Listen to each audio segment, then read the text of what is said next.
I, Wullie Steenson, or if you like, Wanderin Wullie, whiles mak a tale, and I hae some fearsome yins. Ye maun hae heard o Sir Robert Redgauntlet o that ilk. In the killing times, Redgauntlet, knechted with the king's ain sword, had a commission to pit down all the Covenanters. Glen, nor mountain, nor cave could hide the pair hill folk when Redgauntlet was out after them. Men thought he had a compact with Satan, that bullets hopped off his buff coat like hailstones. Mac ready! Present! Far and wide was Sir Robert hated and feared. Fire! But he wasna a bad meester to his ain folk, and was well enough liked by his tenants. My grandfather, Steenie Steenson, bade on Redgauntlet's grand. Steenie was a rambling, rattling chiel, and could play well on the pipes. Steenie was a favourite with his meester, and was often sent for to play the pipes at the castle. Well, round come the Revolution, and Sir Robert began to be keener about the rents than afore. Nobody cared to anger him. The looks he put on made men whiles think him a devil incarnate. My gudesire hadna the saving gift, and got 2 terms rent in arrear. At last he got the whole scrape it together, 1,000 merks. Awa trots my gudesire to Redgauntlet Castle with a heavy purse and a licht heart, glad to be out of the laird's danger. Sir Robert had a pet, an ill-favoured jackanape, a cankered beast. Many an ill-natured trick it played, it ran about the hale castle, pinching and biting. Sir Robert called it Major Weir, after the warlock that was burnt. Sir Robert lay in a great armchair, feet on a cradle with a gout. His face looked as gash and ghastly as Satan's. Major Weir sat opposite, the laird's wig on his head. Are ye come licht-handed, ye son of a tomb whistle? Zounds, if you are... My gudesire wasna easy in mind when he saw himself in the room with naebody but the laird, Dougal, and the Major. Steenie put the bag of money on the table with a dash. Is a' here, Steenie man? Your honour will find it recht. Here, Dougal. Gie Steenie a tass of brandy till I count the cellar and write the receipt. They werena weel out of the room when Sir Robert gied a yellach that got the castle rock. Yell and yell gied the laird, ilk ane mair awful than the other.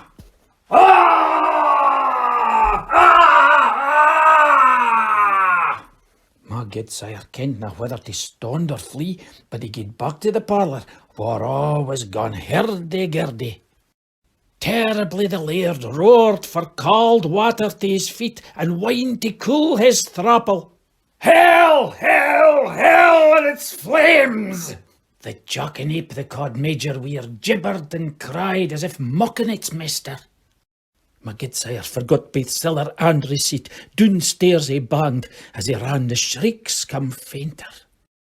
Word gaed through the castle that the laird was dead. The young laird, new Sir John, came frae Edinburgh to see things put to richts. Steenie's best hope was that Dougal had seen the money bag and heard the laird speak o' writing the receipt. But Dougal wasna long for this world.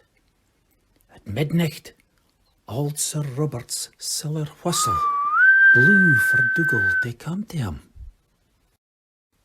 Torches in the room showed him the foul fiend in his ain shape, sitting on the laird's coffin. Dougal was found lying dead, 2 steps frae the bed that held his master's coffin. When the funeral was o'er, Sir John called up tenants for their arrears. Aye, Steenie, ye are doon here for a year's half rent behind the hand, due at last term. Please your honour, Sir John, I paid it to your feather. Ye took a receipt then, doubtless, Steenie, and can produce it. I hadna time. I set down the cellar, and just as Sir Robert began to count it and write the receipt, he was ta'en with the pains that removed them. That was unlucky. But ye maybe paid it in the presence of somebody. There was nobody in the room but Dougal MacCallum, and he has followed his old master. Unlucky again. The man to whom ye paid the money is dead. The man who witnessed the payment is dead. And the cellar is neither seen nor heard tell of. How am I to believe all this? If I understand your trick, sir, ye want to take advantage, thereby to cheat me out of the money. I am an honest man. Speak out, sir. I will ken your thoughts. Do you suppose that I hae this money? Somewhere the money maun be. I ask where ye think it is, and demand a correct answer. In hell, if you will hear my thoughts wit. In hell with your father, his jackanape, and his cellar whistle. Down the stairs he ran. He heard the laird swearing blood and wounds ahint him, and roaring for the baillie and the barn officer. My gudesire was to ride hame through the wood up at Murky. It was all full of black firs. On he rode, little caring where. All of a sudden, the nag began to spring and flee. My gudesire could hardly keep the saddle. That's a metal beast of yours, friend. Will you sell him? Get in to you, friend. Steenie scarce listened, but spurred his horse. But the stranger was aye aside him at the self-same pace. Steenie grew half angry and half feared. If ye will tell me your grief, I am the only hand for helping my friends. Say, my gudesire, to ease his ain hurt mair than frae ony hope of help, tell't him the story, frae beginning to end. I think I can help ye, but the help may be under the earth. Your old laird is disturbed in his grave by your curses. If ye dare venture to gang to see him, he will give you the receipt. I hae courage to gang to the gate of hell and a step further for that receipt. Steenie stood afore a great hoose. He kent it was 10 mile off, but Steenie thought he was at Redgauntlet Castle.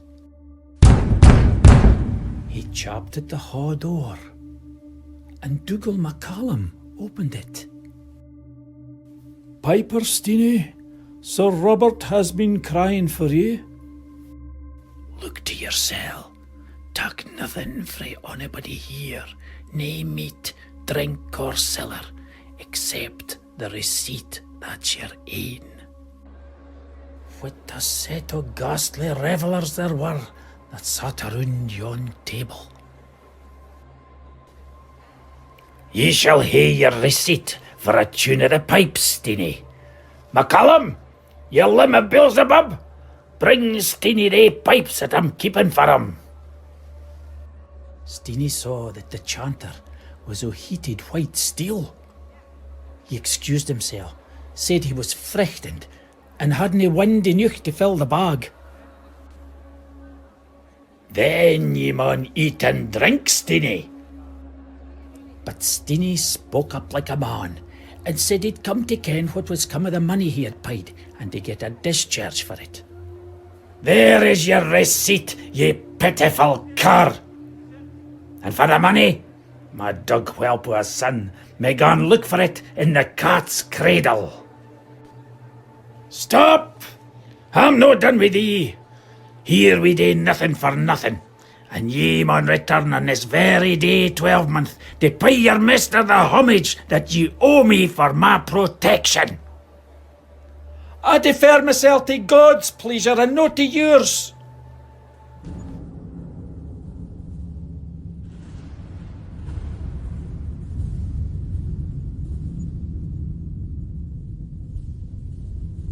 he had nae sooner uttered the word than all was dark around him, and he sank on the earth with sic a sudden shock that he didn't baith breath and sense. When Steenie come to himsel, he was lying in the old kirkyard of Redgauntlet parishine, the scutcheon o' the old nicht Sir Robert hanging o'er his head. Steenie would have thought the whole thing was a dream, but he had the receipt in his hand, fairly written and signed by the old laird. Sairly troubled in his mind, he left that dreich place, rode through mist to Redgauntlet Castle, and got speech of the new laird. "Frae my appointed place, this 25th of November?" "What? That is yesterday." "Villain, thou maun have gone to hell for this." "I got it frae your honour's father. Whether he be in heaven or hell, I dinna ken." But yet, where was the cellar? A servant came to a ruinous turret long disused that was called langsyne the Cat's Cradle. Sir John flings the body of the jackanape down to them and cries that the cellar is found. "We had better lay the hale dirdum on that ill-deedy crater, Major Weir, and say nothing about your dream in the wood up at Markesteenie. This receipt, I think we will do best to put it quietly in the fire." But burn it wouldna for them. Awa it flew up the lum with a long train of sparks at its tail.